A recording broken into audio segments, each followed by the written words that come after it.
오늘 말씀의 제목은 안디옥과 구브로에서입니다. 오늘부터 땅끝까지 증인되게 하신 선교의 영이신 성령님이 어떻게 선교를 이루어 가시는지를 우리가 살펴보고, 오늘도 동일한 선교의 영이 오늘 몸된 교회를 통하여 선교 역사를 이루어 가실 텐데, 저와 여러분들이 선교의 영이신 성령님의 인도를 구하는 저와 여러분들이 되었으면 좋겠습니다.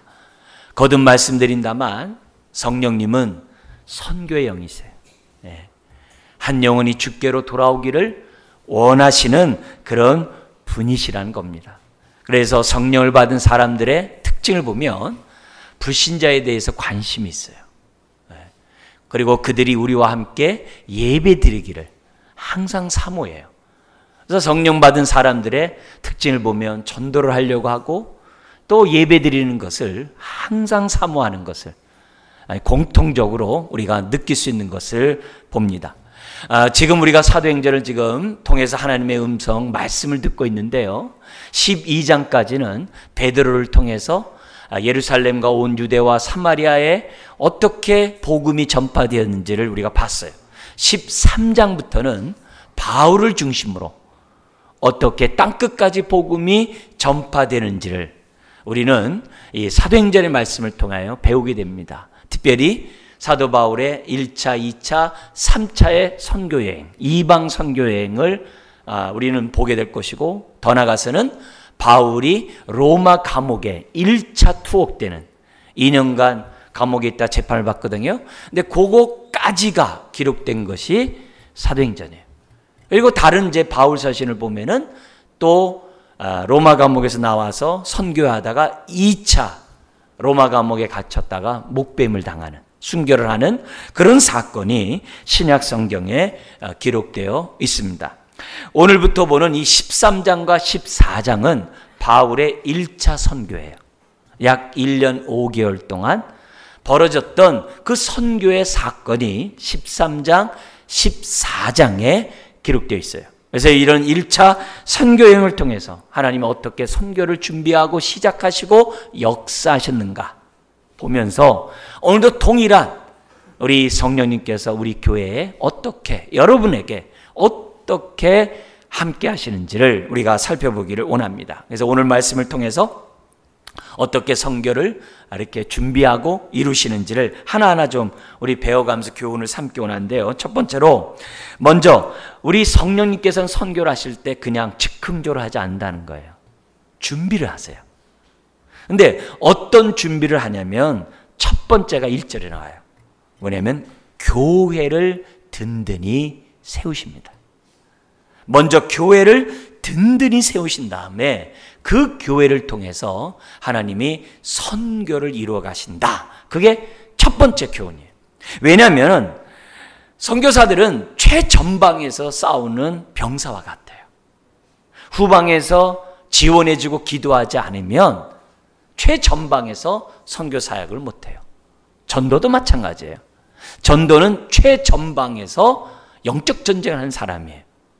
전도하는 사람을 위해서 뒤에서 기도해 주지 않으면 성령님의 능력이 그만큼 나타나질 않아요. 왜 그러냐면은 성경에 우리에게 가르쳐준 원리가 그래요. 예를 들면은 이스라엘 백성이 애굽에서 출애굽을 해요. 하나님의 능력 가운데 출애굽을 해서 가나안 땅을 향해 갑니다. 그런데 이런 이스라엘을 향해서 아말렉 군대가 이스라엘을 공격을 해요. 그래서 원치 않은 전쟁을 벌이게 됩니다. 근데 그 전쟁이 여호수아가 이끄는 그 군대의 능력에 의해서 승리하는 것이 아니라, 성경을 보니까 뭐라고 되어 있냐면은 모세의 기도에 따라 전쟁의 승패가 달려있다라고 기록하고 있어요. 그래서 기도의 손이 내려오면 지고 손이 올라가면 이기고, 그래서 아론과 훌이 그 손이 하루 종일 내려오지 않도록 떠받쳤다 그래요. 즉 기도했다 이 말이에요. 그 기도의 결과 아말렉과의 전쟁에서 이스라엘이 승리를 해요. 여러분, 우리가 신앙생활하는 이 모든 것들은 다 역적 전쟁이에요. 나를 정말 나의 정과 욕심을 날마다 십자가에 못 박고 날마다 새 사람을 더듬는 게 신앙생활이잖아요. 이게 영적 전쟁이에요. 영적 전쟁이에요. 그렇기 때문에 정말 모든 선교사들은 교회의 기도 후원을 받아야 돼요. 교회가 정말 그 선교사들을 위해서 끊임없이 기도를 해야 돼요. 파송하는 교회가 반드시 있어야 돼요. 여러분, 우리 모든 부모는 자녀를 위해서 기도를 해야 돼요. 그래야 자녀가 세속에 물들지 아니하고 자기를 지키며 하나님의 은혜 가운데 복음의 통로가 될 수 있어요.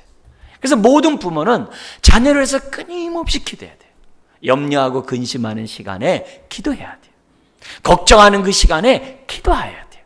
그래야 자녀들의 삶 속에 하나님의 은혜가 머물 수 있어요. 교회 교사는 자녀를 위해서, 우리 맡겨진 학생을 위해서 계속 기도해야 돼요. 나에게 맡겨진 우리 어린아이 하나님 지켜주십시오. 교회에 여러 우리 위원장과 우리 조장들이 있어요. 장들이 있어요. 그분들은 자기의 부서를 위해서, 자기의 조언을 위해서 끊임없이 기도해야 돼요. 하나님, 하나님의 은혜가 머물게 해주세요. 목사도 마찬가지예요. 목사가 싹군인지 하나님의 인도함을 받는 종인이 아니냐, 딴 데 있는 것이 아니에요. 성도를 위하여 기도하느냐, 기도하지 않느냐, 거기에 달려 있어요. 다른 거 없어요. 그러니까 끊임없이 목회자는 성도를 위해서 기도하고 또 기도해야 돼요. 온 성도들이 하나님의 은혜 가운데 살아갈 수 있도록. 우리가 이번 주 목요일 날에서 다음 주 수요일까지 캄보디아 단기 선교를 가요. 기도해야 돼요. 하나님의 은혜가 머물고 하나님의 생명의 역사가 그들을 통해 캄보디아에 나타날 수 있도록 하나님 역사하여 주옵소서. 가는 그 한 사람 한 사람 하나님의 은혜가 충만한 가운데 단기 사역을 감당할 수 있도록 은혜를 주옵소서. 끊임없이 기도해야 돼요. 그런 기도가 있어야지만이 복음의 역사가 나타나요. 왜냐? 사단은 지금도 고린도후서 4장처럼 하나님의 복음의 광채가 사람들 마음에 비치지 못하도록 혼미케 한대요. 복잡하게 한대요. 아주 여러 가지 힘든 일을 겪게 한다는 거예요. 복음의 광채가 믿지 못하도록 의심하게 하고 불신하게 하고 배척하도록 한다는 거예요. 그래서 사도 바울은 그의 바울 서신에 보면 끊임없이 기도를 부탁해요. 내가 복음을 담대히 전할 수 있도록, 복음의 진보가 나타날 수 있도록 끊임없이 기도를 부탁해요.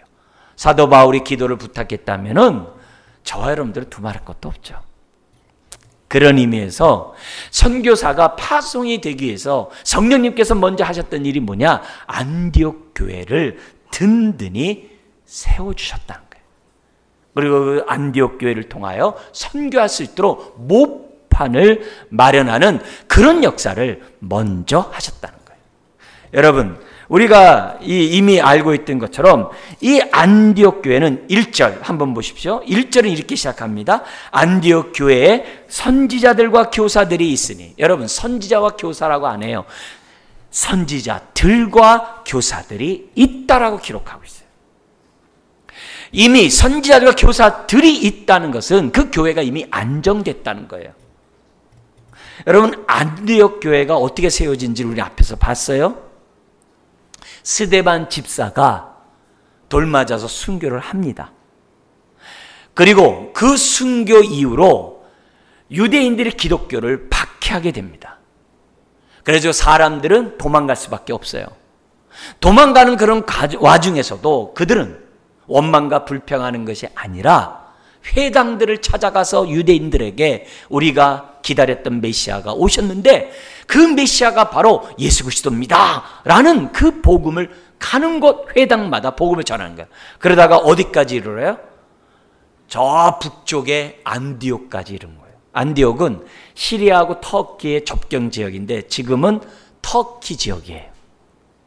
그 지역까지 뭐냐면 도망가면서 뭐냐면 하나님의 복음을 전하는데 누구에게 전하냐면은 이방인들에게도 복음을 전하기 시작한 거예요. 그래가지고 이 안디옥 교회는 독특하게 하나님의 놀라운 역사가 나타나는데 유대인과 이방인이 한 교회에 있는 거예요.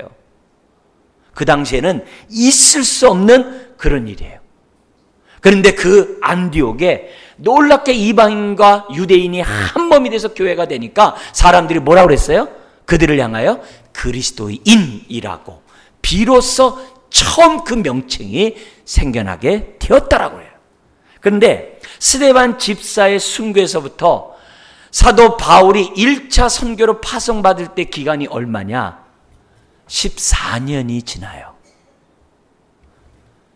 자, 그렇다면 안디옥 교회가 세워지고 1차 선교 파송이 이루어진 그때까지는 최소한 3년이라는 기간이 있었다는 거예요. 그렇지만 단 기간 속에, 기간 하에 지금 안디옥 교회에 누가 있었다는 거예요? 선지자들과 교사들이 있었다는 거예요. 그것을 지금 뭐냐면 성경에서 지금 가르쳐줘요. 자, 근데 놀라운 것은 아까도 말씀드렸던 것처럼 선지자들과 교사들이 누구냐는 거예요. 그 지도자들이 누구냐 이게. 그 1절에 보면 이렇게 돼 있어요. 바나바와 니게르라 하는 시므온과 이렇게 돼 있어요. 바나바는 어떤 사람이에요? 구브로 출신 헬라파 유대 그리스도인이에요. 구브로는 오늘날 키프로스예요. 그죠? 터키 밑에 있는 섬이에요. 키프로스예요. 그 지역의 출신의 유대인이에요. 반면에 니게르라 하는 시몬, 니게르라는 말은 흑인이란 뜻이에요. 흑인. 그러니까 아프리카 출신이겠죠. 흑인 시므온과 심지어는 구레네 사람 누기오라고 그래요. 성경에서 구레네라는 말은 많이 나와요. 오늘날 리비아 지역, 북아프리카예요. 그 구레네 가운데 루기오 말고 또 한 사람이 있었는데 성경에 등장한 사람이 시몬이죠. 그 시몬은 누구예요? 예수님 대신 십자가를 짊어지고 골고다 언덕에 간 사람. 바로 그 사람도 구레네 사람이에요. 그래서 구레네 사람 누기오가 있었어요. 북아프리카 사람이에요. 반면에 주목해야 될 사람이 등장하는데 분봉왕 헤롯의 젖동생 마나엔 그랬어요. 여기서 헤롯은 누구냐면 분봉왕 헤롯 그러면 예수님 어린 시절에 2살 이하의 어린아이를 다 죽였던 사람은 헤롯 대왕이라고 그래요. 근데 그 헤롯 대왕이 얼마나 통치를 잘했냐면은 에서의 후예거든요. 에돔 족속이거든요. 이 사람이 얼마나 통치를 잘했든지 굉장히 넓은 지역을 통치했어요. 오늘날로 말하면 시리아, 요르단까지도 다 통치를 했어요. 근데 이 사람이 죽고 그의 아들들이 나라를 할당해 가지고 분봉왕이 돼요. 그의 아들들이. 그래서 분봉왕 헤롯 그러면은 누굴 말하냐면 헤롯 안티파스를 얘기하는 거예요. 그러니까 헤롯의 아들을 얘기하는 거예요. 근데 그 아들의 젖동생. 이 젖동생이란 말은 뭐냐면 같은 젖을 먹었다는 얘기인데 그만큼 어린 시절서부터 어떻게 돼요? 굉장히 가깝게 한 가족처럼 자란 사람이라는 표현이 젖동생이에요. 근데 그 젖동생 마나엔이 예수를 믿은 건 이방인이죠. 이미 이 헤롯, 여기 분봉한 헤롯은 예수님을 신문했던 사람이에요. 예수님을 죽이는데 일조한 사람이라는 거죠. 이 사람은 이미 어떻게 돼요? 예수님이 누군지 알아요. 그러면 그의 가장 가까운 친구 마나엔은 몰랐을까요? 알았죠. 예수님이 누구인지 알았고 이 사람이 어느 순간에 성령을 받은 거죠. 예수를 믿은 거죠. 그리고 이제는 지금 어떻게 돼요? 그 나라에 있었으면 헤롯의 젖동생이기 때문에 얼마나 권력을 누릴 수 있겠어요? 얼마나 특권을 많이 누릴 수 있겠어요? 그러나 복음 앞에서는 그게 중요한 게 아니에요. 모든 걸 다 내려놓고 어디로요? 저기 안디옥에 가서 다른 나라에 가서 거기서 지금 교회의 지도자로서 지금 부름을 받았다는 거예요. 그리고 또 누가 나옵니까? 사울이라는 사람이 등장하는데 이 사람은 사도 바울. 이 사람은 지금의 터키 다소에서 태어났고 가말리안 문화의 예루살렘에 와서 유학 가서 아주 바리새인으로 모든 교육을 다 받았던 천재였죠. 근데 이 사람이 아주 독특한 신분이 있어요. 유대인이면서 로마 시민권을 갖고 있었던 아주 특별한 사람이에요. 그 당시에 로마 시민권을 갖고 있었다는 것은요, 굉장한 큰 특권이에요. 예. 예루살렘에 있는 천부장이 로마 시민권을 사기 위해서 자기 돈을 다 들여가지고 겨우 살 수 있는 것이 로마 시민권이에요. 예. 우리 옛날에 시대로 얘기한다면 양반이에요. 예. 이게 쉬운 게 아니에요. 근데 그 시민권을 갖고 있는 사람이 바로 이 사도 바울, 사울이었다는 거예요. 예. 그러니까 이런 사람들이 교회 지도자가 됐어요. 그러면 무슨 말이에요? 일반 평신도들은 이루 말할 수 없이 유대인과 이방인이 복음 안에서 하나가 되고, 주인과 자유인과 종이 하나가 되고, 남자와 여자가 복음 안에서 하나가 되는 놀라운 역사가 일어났다는 것이 바로 1절이에요. 성경을 잘 몰랐을 때에는 1절을 보면 읽기 힘들어 하고 그냥 슉 넘어가요. 같은 본문도 있죠. 로마서 16장 마지막 끝에 보면은 바울과 로마 교인과의 문안 인사가 나오는데 사람들이 수십 명 나와요. 그러면 성경을 잘 모를 때는 왜 이렇게 사람이 많아 하고 슉 넘겨요. 그러나 성경을 알고 그 사람이 누구인지 알면 알수록, 저 같은 목회자들은요, 그 본문을 보면요, 가슴이 뛰어요. 왜요? 교회의 실체가 그 문안 인사에 딱 들어있거든요. 만날 수 없는 사람들이 만나고, 하나가 될 수 없는 사람들이 하나가 되고, 정말 교회 안에서 모든 민족들이 다, 신분들이 다 타파되고, 남녀 간의 어떤 갈등이나 이런 것들이 다 해소된 가운데 한 교회를 이루고 있는 모습을 보면은 교회를 어떻게 이루어가야 되는지 그 모델을 보게 하는 것이 바로 그 로마서 16장이나 골로새서 4장의 마지막 인사의 문안에서 볼 수 있는 거예요. 오늘 우리들은 이 1절에서 그 당시 안디옥 교회가 얼마나 성령 충만하고 얼마나 한 몸을 이루고 얼마나 건강한 교회였는지를 1절을 보면서 우리들에게 가르쳐주고 있어요. 여러분, 우리 교회도 마찬가지예요. 교회는 끼리끼리 모이면 안 돼요. 한 몸 될 수 없는 사람이 하나가 되는 것이 교회예요. 나와 마음이 맞지 않는 사람들이 성령 안에서 하나됨을 이루어가는 것이 교회예요. 그래서 에베소서 4장 1절에서 3절은 뭐라고 하냐면은 하나됨을 힘써 지키래요. 내가 노력해가지고 하나 되려고 하는 게 아니라 이미 성령 안에서 십자가로 하나 되었으니 하나됨을 힘써 지키라고 그래요. 서로 용서함으로, 용납함으로, 이해함으로, 사랑함으로, 인내함으로, 겸손함으로 하나됨을 지키래요.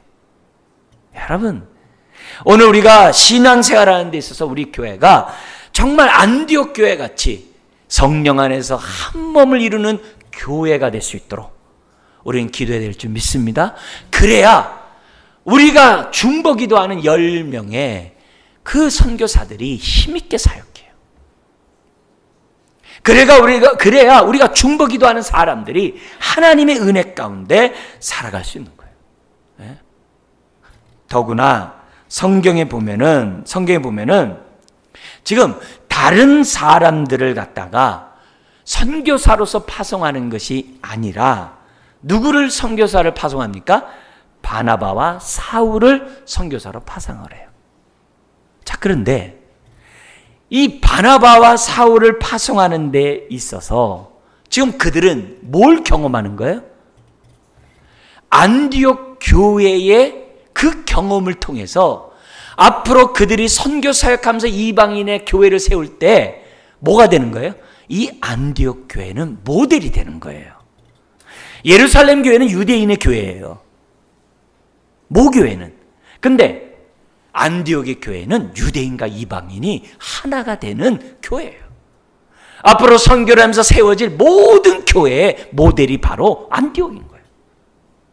성령님이 바나바와 바울에게 모델인 그 교회를 안디옥 교회에서 경험하게 하시고, 그리고 이와 같은 교회를 곳곳마다 도시마다 나라마다 세울 수 있도록 바나바와 바울을 파송시키셨다는 것을 우리는 이 성경을 통해서 우리는 알 수가 있는 겁니다. 그래서 이 성령님은 이 바울과 바나바를 파송하기 전에 안디옥 교회를 건강하게 세우셨어요. 그리고 안디옥 교회가 바울과 바나바가 선교를 할 수 있도록 지원해 주도록 물적인 뿐만이 아니라 기도로 영적으로 지원해 주도록 안디옥 교회를 먼저 든든히 세웠던 거예요. 아닌가 다를까 1차 선교 여행을 1년 5개월 해요. 그리고 돌아와가지고 재충전하면서 다시 2차를 가는데 재충전하는 1차 선교 끝난 다음에 재충전 8개월 동안 안디옥에서 재충전해요. 그리고 2차 선교 여행을 2년 반을 가요. 그리고 다시 돌아와서 7개월을 또 안디옥에서 재충전해요. 그리고 3차 선교 여행을 떠나요. 그 모든 이방 선교의 중심이 되게 했던 교회가 안디옥이에요. 더 나아가서는 이 안디옥 교회가 기독교의 뿌리가 돼요. 기독교 역사에서 가장 핵심이 되는 그 뿌리가 되는 세 교회가 있어요. 하나가 로마 교회고, 하나가 알렉산드리아, 이집트에 있는 알렉산드리아 교회고, 또 하나가 뭐예요? 안디옥 교회인 거예요. 그래서 기독교의 3대 아주 기둥이 되는 교회로 자라가도록 하나님이 하셨어요. 이 얘기는 무슨 말이에요? 안디옥 교회가 성령님의 인도를 받고 안디옥 교회가 건강하게 든든히 복음 사역을 잘 감당했다는 것을 우리에게 보여주는 거예요. 우리 수서원의 교회가 정말 성령님의 인도를 받고 정말 수서원의 교회가 무엇보다도 남녀노소 할 것 없이 영아부터 유치부 소망다락에 이르기까지 모든 분들이 예수 안에서 하나됨을 힘써 지켜나가는 교회가 되어야 될 줄 믿습니다. 그래야 이 교회가 성령께 순종하는 교회가 될 수 있고 정말 이 교회를 통하여 많은 능력 있는 중보기도가 이루어지게 되고 그로 인하여 어떻게 돼요? 복음의 사역들이 놀랍게 확장되어질 줄 믿습니다. 성령님은 선교를 보내기 전에 먼저 교회를 모판을 든든히 세웠어요. 두 번째로 선교를 보내기 전에 어떻게 하셨냐면 또 하나 준비하는 게 있었는데 그것이 2절에 있어요. 같이 한번 읽겠습니다. 주를 섬겨 금식할 때 성령이 이르시되 내가 불러 시키는 일을 위하여 바나바와 사울을 따로 세우라 하시니. 두 번째는 뭐냐면은 교회의 성도들의 마음을 모으셨어요. 성도들의 마음을 모으셨어요. 예. 근데 모으는데 어떻게 모으느냐? 섬겨 금식할 때라는 말씀에 주목해야 돼요. 성경에서 이 섬기다라는 표현은 예배드리다의 또 다른 표현이에요. 다시 한번요. 섬긴다는 말 뭐의 표현이라고요? 예배드린다는 거예요. 그러면 섬겨 금식할 때라는 말은 무슨 말이에요? 금식하면서 예배할 때란 말이에요. 오늘도 금식 기도할 때는요. 특별한 때예요. 아무 때나 금식 기도하지 않아요. 특별한 목적이 있을 때, 작정 기도할 때 금식 기도를 해요. 성령님이 때가 되면 안디옥 교회 성도들의 마음에 기도 제목들을 주신 거예요. 소원들을 주시는 거예요. 그러면서 어떤 기도를 하냐면, 왜냐면 그 당시에 안디옥 교회에 많은 사람들이 계속 몰려왔거든요. 너무나도 많은 사람들이 몰려와서 큰 교회가 되었거든요. 여러분, 큰 교회가 되면은 교회는 어떤 기도하냐면, 하나님, 우리 교회가 하나님의 뜻을 이루는 교회가 되기 원하여 하나님의 영광을 드러내는 교회가 되기 원해요. 우리 교회가 더욱더 많은 영혼을 구원하기 원해요. 심지어 우리 교회가 정말 다른 곳에서도 교회를 세워가지고 하나님께 영광 돌리기 원해요. 이런 기도는 자연스럽게 하게 되어 있어요. 교회가 커가면 커갈수록 이 교회가 하나님의 뜻을 이루는 교회가 되도록 사람들은 기도하게 되어 있어요. 근데 이런 기도의 마음을 갖다가 성령님이 모아주신 거예요. 그래서 성도들이 어떻게 돼요? 하나님이 이 교회를 정말 사용해달라고 기도하지 않을 수가 없는 거예요. 여러분, 성령 받은 사람들의 성도들의 기도가 그거거든요. 하나님, 나를 사용해 주세요. 하나님 나를 통해 구원의 역사 이루어 주세요. 이 기도 안 하는 사람 없어요. 성령이 그 안에 있는 사람 치고 그런 기도 하지 않은 사람 한 사람도 없어요. 다 그 기도예요. 네, 다 그 기도예요. 그러니까 이런 마음들이 모여가지고 안디옥 교회가 지금 뭐예요? 작정 기도라는 거예요. 이 교회에 나아갈 길을 알게 해주십시오. 알게 해주십시오. 그런데 성령님이 어떻게 돼요? 바나바, 사울을 따로 세우라고. 그리고 그를 갖다 어떻게 돼요? 선교사로 파송하라고. 성령님이 말씀하셨다는 거예요. 여러분, 오늘도 이 하나님의 일하는 방식은 동일해요. 이런 경험을 했던 바울이 빌립보서 2장 13절에 무슨 말씀을 하냐면, 하나님은 하나님의 일을 행하실 때 아무개야 너 이 일을 해라, 그렇게 하지 않는다는 거예요. 물론 그렇게 하실 수도 있어요.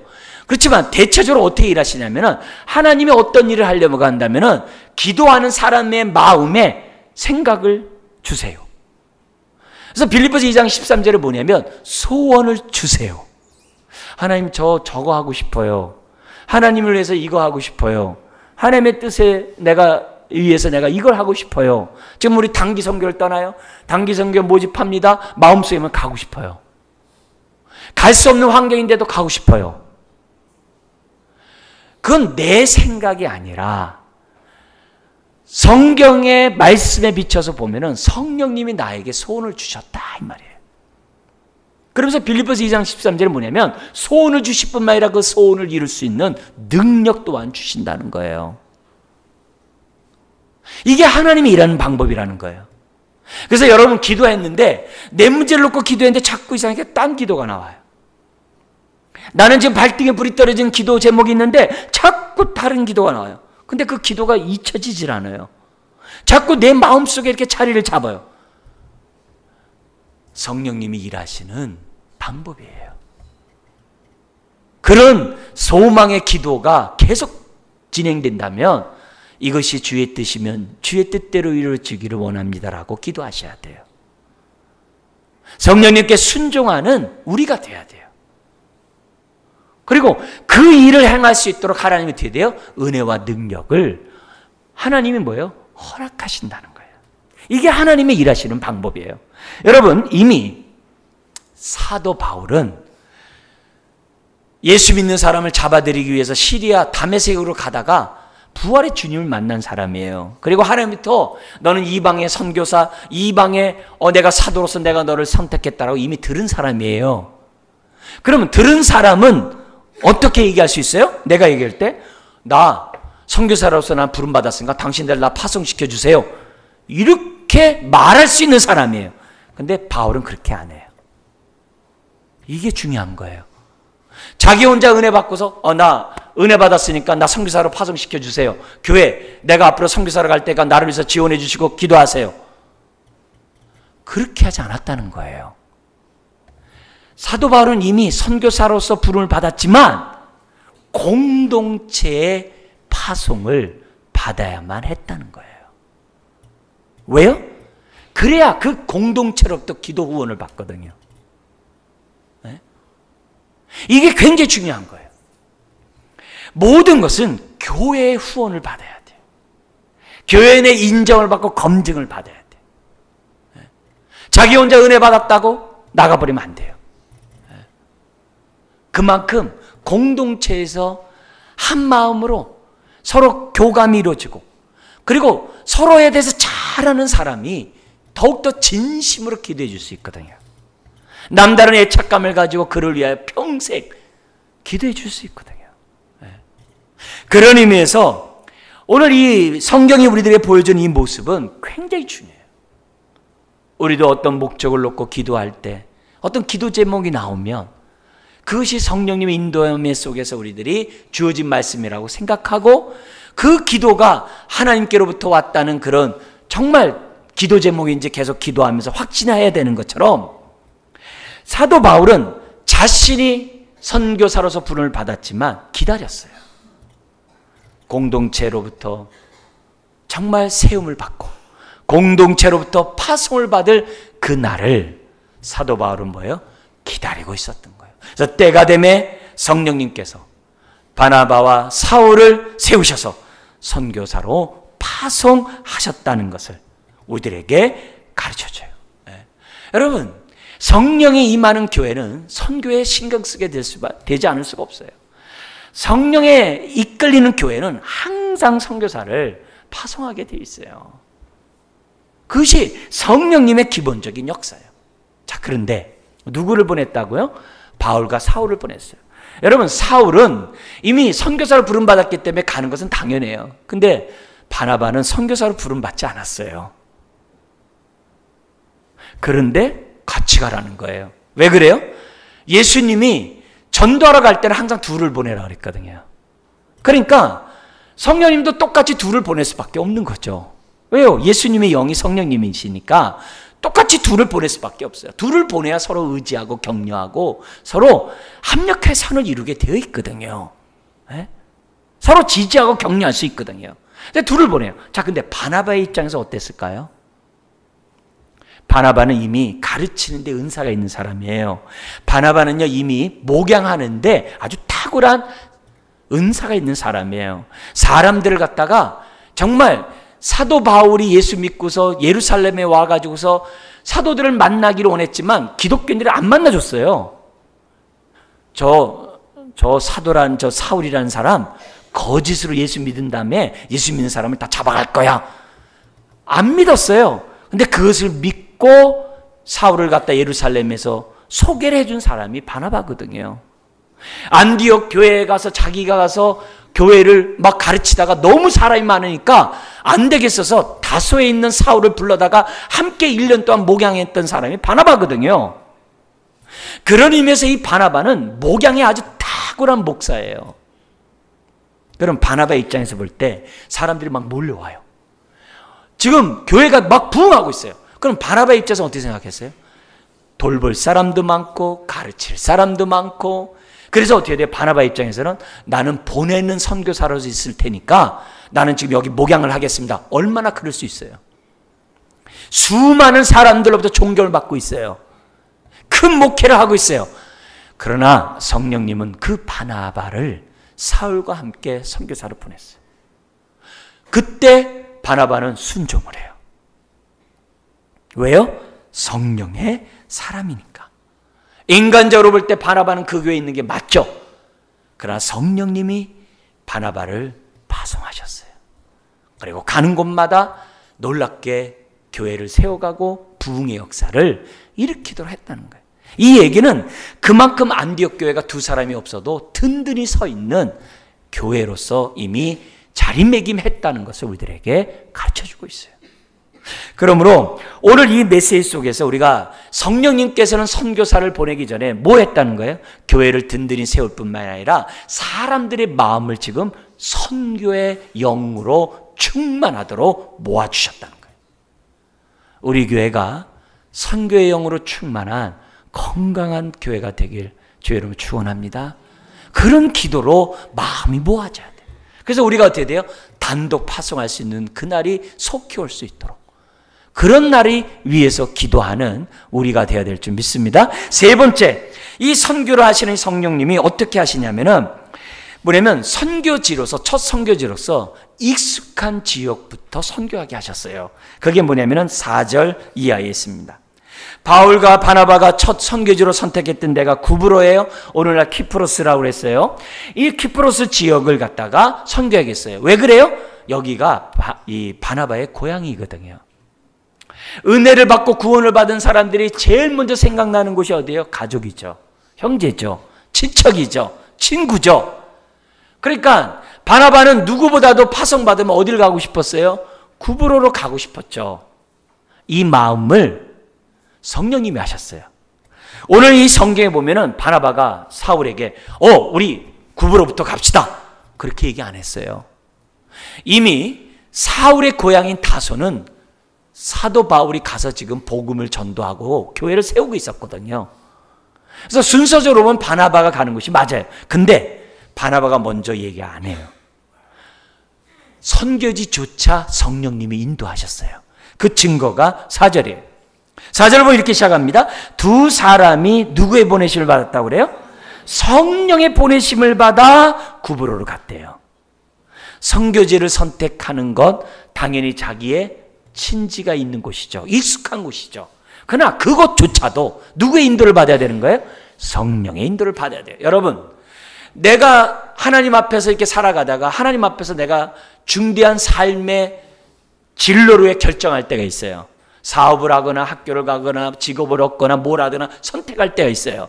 그죠? 선택할 때 그걸 선택해놓고 도와주세요 그러지 마세요. 하나님, 내가 이거 앞으로 할 테니까 하나님 도와주세요. 그렇게 하지 마세요.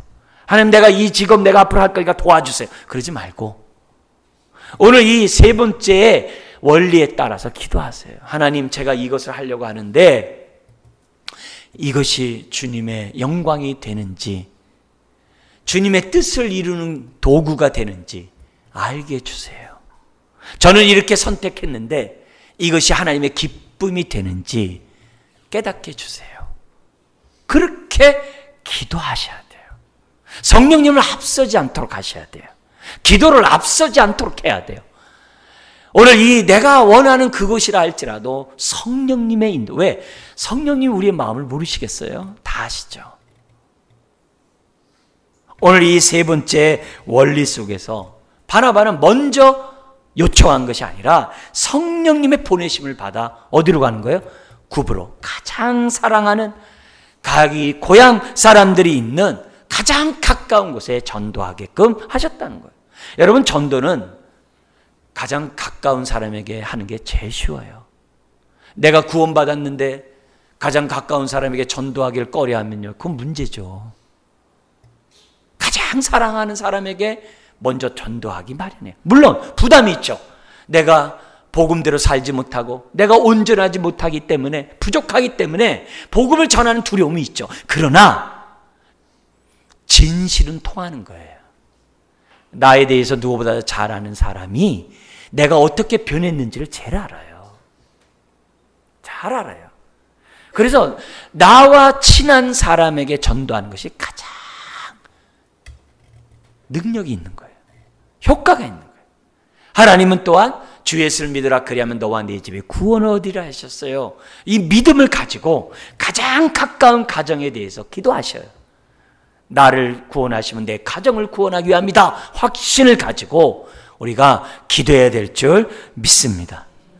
그 다음에 네 번째, 성령님이 어떻게 행하시냐면은, 여기 우리가 알아야 될 것이 뭐냐면은 6절 이하에 이제 아는 건데요. 여기 보면은 선교를 할 때는 항상 반대가 있다는 거예요. 그건 문제가 되지 않는다고 생각하라는 거예요. 전도를 할 때는 항상 반대자가 있어요. 그걸 개의치 말라는 거예요. 그거 기본으로 알라는 거예요. 오히려 때로는 그것이 전화위복도 된다는 거예요. 그 원리를 가지고 복음 전도하다가 무시당하고 배척당하고, 복음 전도하다 욕먹고, 복음 전도하다가 사람들에게서 막 듣기 싫은 말을 듣는 그것을 낯설어하지 말라는 거예요. 그건 자연스럽다는 거예요. 문제가 되지 않는다는 거예요. 그것을 오늘 이 본문 우리들에게 가르쳐줘요. 그 얘가 이 바나바 바울이 그 키프로스 지역에 갔더니 그 지역에 유대인인데 거짓 선지자야. 그리고 마술사 속이는 자예요. 유대인인데. 근데 이 사람이 얼마나 현혹했든지 그 당시에 총독 서기오 바울과 함께 어떻게 돼요? 수행할 정도로 굉장히 특권을 누리고 있는 사람이었어요. 여러분, 총독은 굉장히 높은 지역이에요. 대통령이에요. 네? 그 지역을 통치하는 왕이라고요. 그 총독 옆에 있으니 얼마나 특권이 많겠어요. 근데 이 사람이 사도 바울과 바나바가 복음을 전하니까 지금 뭐예요? 소문이 들리는 거예요. 그러니까 이 키프로스 지역에서 선교를 갖다 어느 정도 했다는 거예요. 근데 그 소문이 누구에게 들어가면 총독귀에까지 들리는 거예요. 여러분, 총독귀에 들렸다는 얘기는 이미 그 지역에 어떻게 돼요? 복음의 역사가 지금 어떻게 돼요? 많이 일어났다는 거예요. 그 증거가 여기 보면은 5절에 이렇게 되어 있습니다. 살라미에 이르러, 키프로스의 동쪽의 항구 도시가 살람인데 오늘날도 그 당시 유적이 남아 있어요. 그리고 지금도 항구 도시예요. 굉장히 잘 사는 곳이에요. 키프로스가 우리나라랑 문화 수준이 같아요. 비슷해요. 굉장히 잘 사는 나라인데 그 당시에 굉장히 발달된 도시였어요. 로마 유적지 그대로 있어요. 근데 거기서 뭐냐면 하나님의 말씀을 전하는데 유대인들에게 들어가서 전하는데 회당이 하나예요? 여러 회당이래요. 그 당시 회당은요, 남자 10명 이상이 있을 때 회당 하나가 세워져요. 여러 회당이 있다는 얘기는 남자들이 수십 명이 된다는 얘기예요. 그 얘기는 유대인 가족이 많다는 얘기예요. 그 많은 지역을 사도 바울이 전도하고 다니는 거예요. 근데 어디까지 전도했냐? 반대 지역까지 전도를 해요. 서쪽에 있는 거기 보면 바보라는 6절에 온 섬 가운데로 지나서 바보 지역에, 여러분 키프로스는 작은 지역이 아닙니다. 굉장히 큰 섬이에요. 그걸 걸어서 동쪽에서 서쪽까지 갔다고 해보세요. 많은 시간이 흘렀겠죠. 그러니까 총독기에 들어온 거예요. 그래서 바울과 바나바를 불러가지고 하나님의 말씀을 듣고자 7절에 했던 거예요. 근데 이 모든 일의 8절에 이 마술사 요 엘루마라고 하는 거짓 선지자가 아주 힘써서 못 믿게 하는 거예요. 방해하는 거예요. 자기가 갖고 있는 모든 권한을 동원해가지고 다 방해하는 거예요. 여러분, 사탄은 복음의 광채가 비치지 못하도록 지금도 역사하고 있거든요. 더구나 거짓 선지자니까 어떻게 해야 돼요? 총독이 예수 믿어보세요. 자기는 그 순간에 그냥 그 자리에서 잘리는 거예요. 총독 옆에 못 가는 거예요. 그러니까 힘써서 다 방해를 하는 거예요. 그러자 사도 바울이 보다 못해, 그죠? 방해하는 그 모습을 보면서 9절에 성령이 충만하여 그를 주목하는 거예요. 영적 대적을 하는 거예요. 영적 대결을 하는 거예요. 엘리야가 그 영적 대결을 감멜산에서 하듯이 대결하는 거예요. 성령이 충만하여 그를 딱 대면하고 그를 향해서 아주 선포를 해요. 뭐라고 선포하냐면은 모든 거짓과, 이건 뭐냐면 모든 속임수와 같은 말이에요. 모든 속임수와 악행이 가득한 자요, 마귀 자식이요. 우리 성경 그냥 온건하게 기록되어 있어요. 마귀 자식이요. 그게 아니에요. 이 마귀 자식아, 이 말이에요. 모든 속임수와 악행이 가득한 이 마귀 자식아, 이 말이에요. 심지어는 모든 의의 원수요. 이 말은 무슨 말이냐면 아주 나쁜 짓만 골라서 하는 이 원수 덩어리라는 표현 있잖아요. 이 원수야, 이 말이에요. 그러면서 뭐라냐면은 주의 바른 길을 굽게 하기를 그치지 아니하겠냐. 이 말은 언제까지 주의 길을 회방할 셈이냐, 당장 그치지 못하겠느냐, 이런 표현이에요. 굉장히 강하게 얘기한 거예요. 여러 사람들이 다 보고 있는데 면전을 향해서. 왜냐면 영적 전쟁하는 순간이니까. 그리고 나서 11절에 얘기합니다. 보라, 이제 주의 손이 내 위에 있으니 내가 맹인이 되어 얼마 동안 해를 보지 못하리라. 그러니까 그 즉시 돼요. 여러분, 사도 바울은 이미 14년 전에 다메섹 도상에서 주님 만났다 눈이 멀어본 경험이 있어요. 자기가 맹인 되었던 경험이 있었거든요. 그러니까 자기가 경험했던 거기 때문에 성령님이 사도 바울의 마음에 그를 갖다가 저주해서 맹인되게 하라라고 그런 생각을 딱 줬을 때 자기가 경험하지 않았으면 그 말을 안 할 수도 있어요. 그렇게 얘기했는데 맹인이 안 되면 자기가 뭐가 되겠어요? 근데 자기가 이미 맹인된 경험이 있으니까 성령님이 자기의 그런 마음을 딱 주자 그냥 선포해버린 거예요. 그러니까 거기서 맹인이 딱 되는 거예요. 그러자 12절 같이 한번 읽겠습니다. 이에 총독이 그렇게 된 것을 보고 믿으며 주의 가르치심을 놀랍게 여기니라. 지금 이미 7절에 하나님의 말씀을 들었거든요. 근데 그 사건을 보니까 확신이 생기는 거예요. 그래서 총독이 예수를 믿어요. 그래서 지금도 2000년 동안 그곳에 기독교가 그 섬에 아직도 자리를 잡고 있고 바울을 기리는 그런 역시 교회로서 그들이 오늘날 자리매김하고 있는 것을 보게 됩니다. 이 말이 뭐냐? 항상 전도할 때는 영적 전쟁이에요. 반대는 기본이에요. 두려워하지 말고 오히려 바울처럼 뭐 하자는 거예요? 주목하라, 이게 영적 대적을 하는 거예요. 그리고 담대히 당당히 이러려면 어떻게 해야 돼요? 바울처럼 성령 충만해야 돼요. 성령 충만한 자가 당당해요. 담대해요. 두려워하지 않고 주목하고 뭐예요? 선포했어요. 오늘날의 마귀아씨가 그러면 고소당하죠. 속으로 어떻게 돼요? 그 사람 배후에 있는 영적 존재에 대해서 선포하고 하나님의 말씀을 담대히 전하는 우리가 돼야 한다는 것을 오늘 이 성경 우리들에게 가르쳐주고 있어요. 그러기 위해서는 충만해야 돼요. 오늘 이렇게 1차 선교를 안디옥 교회에서도 출발하는 이런 여정을 통해 성령님이 어떻게 선교 역사를 이루시는지를 봤어요. 오늘 우리 교회가 건강한 교회가 되기를 원해요. 우리가 한 몸을 이루는, 만날 수 없는 자들이 하나가 되는 교회가 되기 원해요. 그리고 우리 교회가 정말 선교의 비전으로 정말 마음이 모아지는 교회가 되기 원해요. 그리고 무엇보다도 우리 교회가 정말 단독 파송할 뿐만 아니라 우리 교회가 흩어질 때마다 여러분들의 가정들이 하나님의 은혜가 충만하기를 원해요. 더 나아가서는 그런 사역을 할 때 두렵고 떨리고 여러 가지 무서운 것들이 있다 할지라도 성령 충만함으로 무장하셔서 담대히 복음의 광채를 비추기를 주의 이름으로 축원합니다. 기도하겠습니다. 하나님 아버지,